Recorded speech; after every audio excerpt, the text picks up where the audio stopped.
사도신경하심으로 신앙 고백하겠습니다. 전능하사 천지를 만드신 하나님 아버지를 내가 믿사오며 그 외아들 우리 주 예수 그리스도를 믿사오니 이는 성령으로 잉태하사 동정녀 마리아에게 나시고 본디오 빌라도에게 고난을 받으사 십자가에 못 박혀 죽으시고 장사한 지 사흘 만에 죽은 자 가운데서 다시 살아나시며 하늘에 오르사 전능하신 하나님 우편에 앉아 계시다가 저리로서 산자와 죽은 자를 심판하러 오시리라. 성령을 믿사오며 거룩한 공회와 성도가 서로 교통하는 것과 죄를 사하여 주시는 것과 몸이 다시 사는 것과 영원히 사는 것을 믿사옵나이다. 아멘.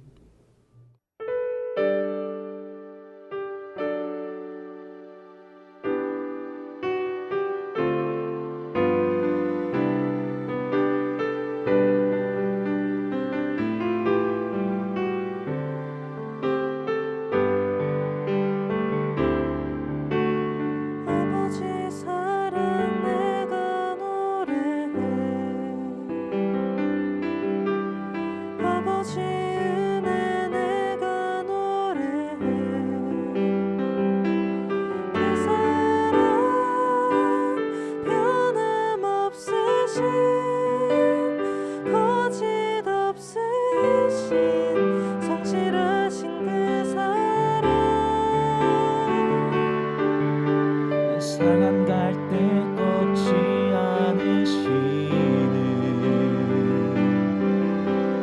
꺼져가는 등불 끄지 않는 그 사랑 변함없으신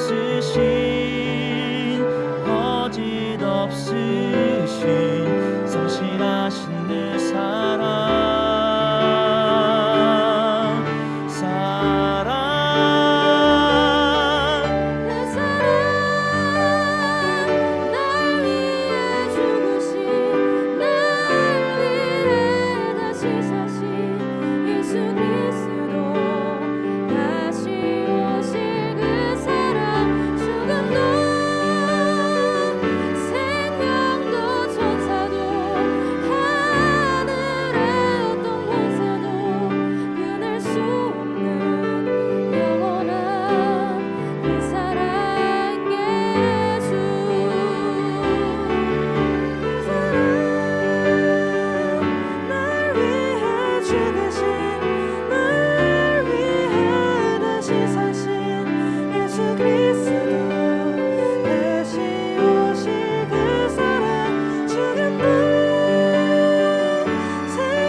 예수 그리스도 다시 오실 그 사랑 죽음도 생명도 천사도 하늘의 어떤 권세도 끊을 수 없는 영원한 그 사랑 예수.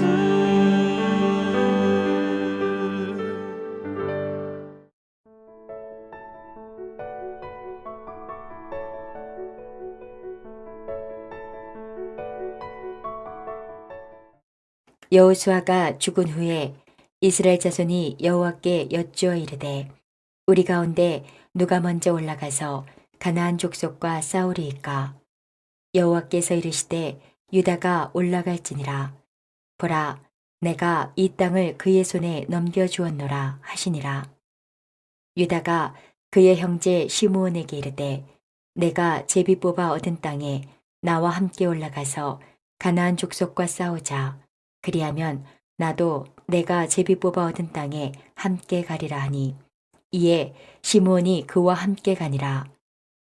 유다가 올라가매 여호와께서 가나안 족속과 브리스 족속을 그들의 손에 넘겨주시니 그들이 베색에서 10,000명을 죽이고 또 베색에서 아도니 베색을 만나 그와 싸워서 가나안 족속과 브리스 족속을 죽이니 아도니 베색이 도망하는지라 그를 쫓아가서 잡아 그의 엄지손가락과 엄지발가락을 자르매 아도니 베색이 이르되 옛적에 70명의 왕들이 그들의 엄지손가락과 엄지발가락이 잘리고 내 상 아래에서 먹을 것을 줍더니 하나님이 내가 행한 대로 내게 갚으심이로다 하니라.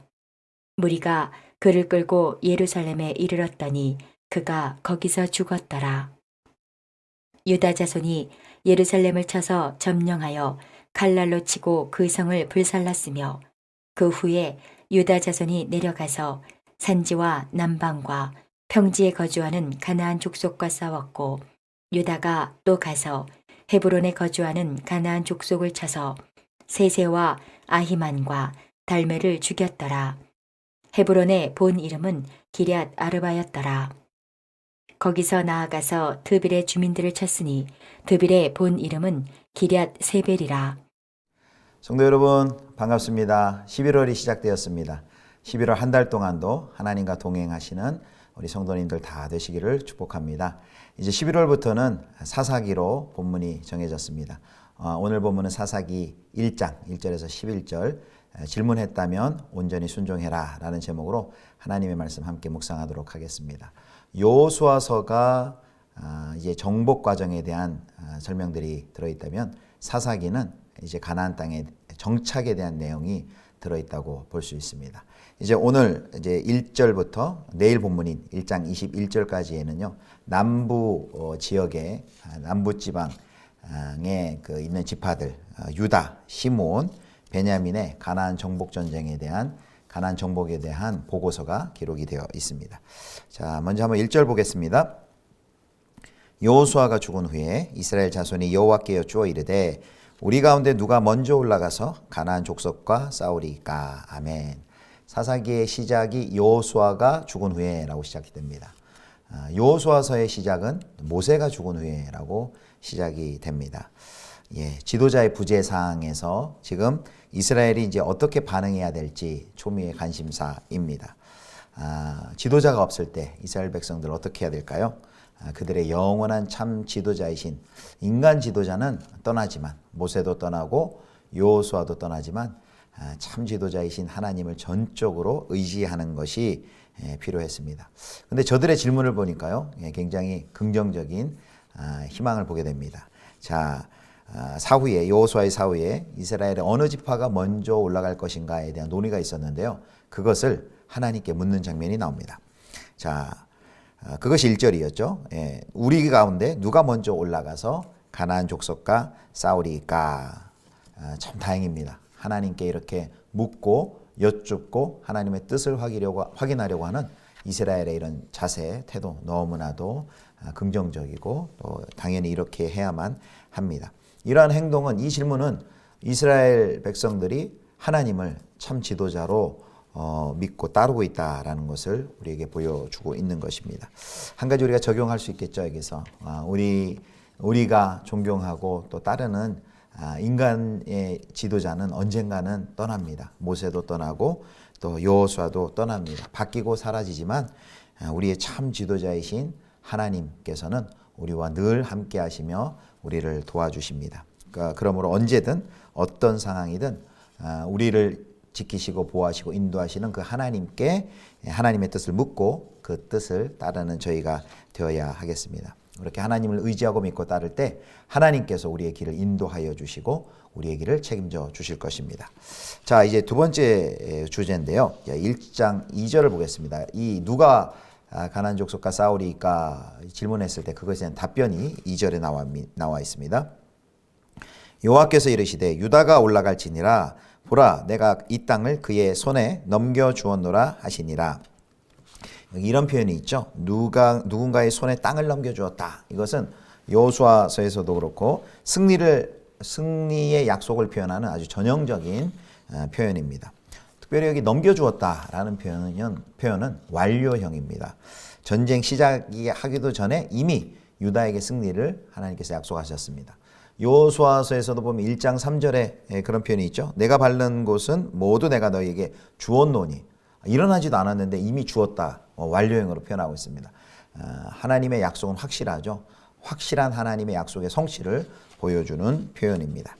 자, 이런 넘겨주었노라라는 표현은 전쟁의 승패가 하나님께 속해 있고 하나님께 달려 있고 전쟁의 승패를 결정하는 모든 권세와 모든 일을 이루실 능력이 하나님께 있음을 보여주는 표현입니다. 자, 그렇다면 이제 유다의 반응을 보겠습니다. 그 대답을 들은 유다는 어떻게 했나요? 3절입니다. 유다가 그의 형제 시므온에게 이르되 내가 제비 뽑아 얻은 땅에 나와 함께 올라가서 가나안 족속과 싸우자. 그리하면 나도 내가 제비 뽑아 얻은 땅에 함께 가리라 하니 이에 시므온이 그와 함께 가니라. 아멘. 여기 유다가요 그의 형제 시므온에게 함께 올라갈 것을 제안합니다. 유다와 시므온은 한 배에서 나왔죠. 바로 레아에게서 한 어머니에게서 나온 형제입니다. 동봉 같은 어머니를 둔 형제입니다. 이복 형제가 아니라 동복 형제입니다. 그런데 여기서 우리가 주목해야 될 것은요. 하나님께서는 분명히 누가 올라가리까라고 했을 때 유다가 올라가라라고 말했는데 그 대답을 듣고 이 유다가 자기의 형제에게 의해서 같이 올라가자라고 말을 합니다. 과연 이것을 긍정적으로 볼 것인가 또 부정적으로 볼 것인가. 여러분 성도 여러분 어떻습니까? 두 가지 해석이 다 있습니다. 형제 간의 협력으로 좋게 긍정적으로 보는 해석도 있고요. 또 이것은 하나님의 명령을 온전히 순종하지 못한 절반의 순종만 한 것이다. 사적인 유익을 취하는 것이다 라는 해석도 있습니다. 그런데요 여기 2절 3절에 보면 그 앞에서는 유다 지파 이런 표현을 하다가 유다가 3절에 보면 유다가 시므온에게 라고 표현합니다. 지파가 빠집니다. 그리고 또 그의 형제라는 걸 강조합니다. 뭐 물론 지파가 들어가지 않아도 유다 지파 또 시므온 지파인 것은 잘 알죠. 그러나 이런 표현들이 야곱의 아들 개인을 연상시키는 이러한 호칭은 어떤 사적인 관계를 더욱 도드라지게 만드는 표현이라고 우리가 읽을 수 있습니다. 그래서 이스라엘 지금 전체를 위하여 하는 유다가 자기 형제 시므온을 위하고 있다고 우리가 볼 수 있습니다. 그래서 저는 좀 이걸 부정적으로 해석을 합니다. 오늘 매일 성경 해설에도 보면 부정적으로 해석이 했는데 이 같은 형제 동맹은 인간 편에서 보면 뭐 매우 그렇게 할 수 있고 적절해 보이고 또 타당해 보입니다. 그러나 상세히 보면 하나님의 그 명령을 아주 부분적으로 절반만 순종한 격이 되었습니다. 인간적으로 보면요, 뭐 혼자 가는 것보다 형제랑 같이 올라가면 힘이 되고 더 좋겠죠. 그러나 이렇게 인간의 자연스럽게 생각하는 이런 인식들을 자동적으로 신뢰해 나가면 하나님의 말씀을 온전히 순종하는 데에 문제가 될 수 있습니다. 실제로 이 이스라엘 백성들이 사사기에서 어떻게 변해갑니까? 이제 나중에 처음에는 이러한 일들이 처벌도 되지 않고 그렇게 심각하게 보이지 않았지만 이러한 결정의 태도는 나중에 가면 더더욱 심각해집니다. 그래서 사사기가 마칠 때쯤 되면 17장 6절이나 21장 5절에 보면 사사기 후령과 같이 나오죠. 각자 자기의 소견에 옳은 대로 결정하였더라, 행동하였더라 이런 표현들이 나옵니다. 사사시대를 이스라엘 역사의 암흑기로 만들어가는 그런 마지막의 모습은 처음부터 불순종한 게 아니야. 절반의 순종, 일부분만 순종하는 이런 모습에서 점점 발전해가지고 나중에는 자기 의견과 자기 결정대로 일을 해나가는 그런 모습을 보게 됩니다. 그래서 저는 참 부정적인 그러니까 절반만의 순종인 것이다 이렇게 말씀을 드리고요. 그리고 또 하나 이제 그 유다는 시므온과 함께 올라가려고 했는데요. 성경에서 결과를 보면 시므온을 언급하지 않습니다. 본문에 보면 이제 두 번이나 유다와 시므온이 같이 올라갔다라는 표현이 있어요. 3절과 17절. 그런데 올라가서 그런 정복의 결과에서는 시므온을 빼버립니다. 그래서 4절, 8절, 9절, 10절, 18절, 19절 보면 다 유다가 마치 혼자 산 것처럼 그렇게 기록이 되어 있습니다. 자, 4절 보겠습니다. 유다가 올라가매 시므온이 없죠. 여호와께서 가나안 족속과 브리스 족속을 그들의 손에 넘겨주시니 그들이 벳색에서 10,000명을 죽이고 또 8절입니다. 1장 8절 유다 자손이 예루살렘을 쳐서 점령하여 갈랄로 치고 그 성을 불살랐으며 마치 이러한 표현들은요 이 땅이 그것은 땅이 유다에게 돌아갔으며 시므온에게 돌아가지 않았다라고 말씀하시는 것 같습니다. 하나님의 뜻은 인간의 자기 결정의 자유에도 불구하고 인간은 자유롭게 결정하겠죠. 그러나 그것과 상충되지 않고 하나님은 또 자유롭게 하나님의 결정을 성취해 나가십니다. 그래서 우리 인간들은 우리의 주장을 포기하고 하나님의 뜻에 전적으로 순종하는 삶을 사는 길만이 우리가 유일하게 살 길입니다. 이제 마지막 주제인데요. 이제 4절부터 7절 보겠습니다. 자, 4절부터 보면 이제 유다 지파가 유다 지파에 의한 가나안 점령 사건들이 묘사가 되는데요. 첫 사건은 북부에 있는 베색에서의 승리입니다. 유다가 출정하자마자 하나님께서 가나안 또 브리스 족속을 유다의 손에 넘겨주십니다. 그래서 유다는 구체적으로 베색에서 10,000명을 죽였고요. 또 유다 사람들은 도망하는 아도니 베색의 우두머리라는 그런 뜻을 가진 아도니 베색을 잡아서 그의 엄지손가락과 엄지발가락을 자릅니다. 6절입니다. 아도니 베색이 도망하는지라 그를 쫓아가서 잡아 그의 엄지손가락과 엄지발가락을 자르매. 아주 참혹한 장면이죠. 끔찍한데요. 엄지손가락과 엄지발가락을 찍어버리는 것은 다시금 무기를 잡지 못하도록 만드는 데 목적이 있는 옛 전쟁의 풍습이었습니다. 더욱이 이제 상알에서 더 먹을 것을 죽게 하는 것은 마치 이 노예를 개처럼 취급하는 잔혹한 행위였습니다. 그런데요, 아도니 베색이 자기가 그런 끔찍하고 참혹한 일을 당하는 것을 자기 입으로 이렇게 고백합니다. 7절입니다. 아도니 베색이 이르되 옛적에 70명의 왕들이 그들의 엄지손가락과 엄지발가락이 잘리고 내 상알에서 먹을 것을 줍더니 하나님이 내가 행한 대로 내게 갚으심이로다 하니라. 무리가 그를 끌고 예루살렘에 이르렀더니 그가 거기서 죽었더라. 아멘. 아도니 베색이 이전에 잔인한 정복자로서 그와 똑같은 일을 먼저 했는데 같은 방식으로 내가 보응을 받는다라고 말합니다. 역설적이게도요. 지금 이방의 지도자, 가나안의 지도자를 통해서 하나님의 정의와 심판이 부각되고 있습니다. 유다 지파의 그래서 오늘 본문을 보면 유다 지파의 이런 거듭된 승리는요. 하나님이 약속하시고 하나님이 넘겨주시는 선물로 주시는 승리입니다. 동시에 지금 아도니 베색이 행한 잔인하고 폭력적인 행위에 대한 또 하나님의 심판이기도 합니다. 이스라엘 백성들에게는 하나님의 선물이요. 그리고 죄 짓던 가나안 족속에게는 하나님의 공의로운 심판인 것이죠. 그래서 하나님은 순종하는 이들에게 승리를 주시고 불순종하는 이를 심판하십니다. 그러므로 우리의 능력보다 하나님의 그 신실하심이 승리의 요인입니다. 그 하나님께 순종하느냐가 바로 승리의 요인입니다. 결국 이렇게 우리 정리할 수 있겠습니다. 인간의 모든 운명은 역사의 주인이신 여호와 하나님께 순종했느냐 불순종했느냐로 최종 판가름 나게 될 것입니다. 이제 마무리하겠습니다. 오늘 제목이 무엇입니까? 질문했다면 온전히 순종해라. 우리가 하나님께 묻는 것 너무 중요합니다. 하나님의 뜻을 구하고 또 하나님의 도우심을 구하며 하나님의 뜻을 묻고 물었다면 그리고 하나님의 뜻을 확인했다면 이제 절반의 순종이 아닌 온전한 순종이 필요합니다. 바로 우리의 능력보다 하나님의 신실하심을 의지하는 것이 바로 승리의 가장 큰 요인임을 기억하시기 바랍니다. 오늘도 이렇게 하나님께 묻고 온전히 순종하시는 우리 사랑하는 예수비전교회 모든 성도님들 되시기를 주님의 이름으로 축원합니다. 기도하시겠습니다. 거룩하신 하나님 아버지, 사람이 바뀌고 상황이 바뀔지라도 변함이 없으시는 우리와 함께 하시는 하나님을 온전히 믿고 따르게 하여 주시옵소서.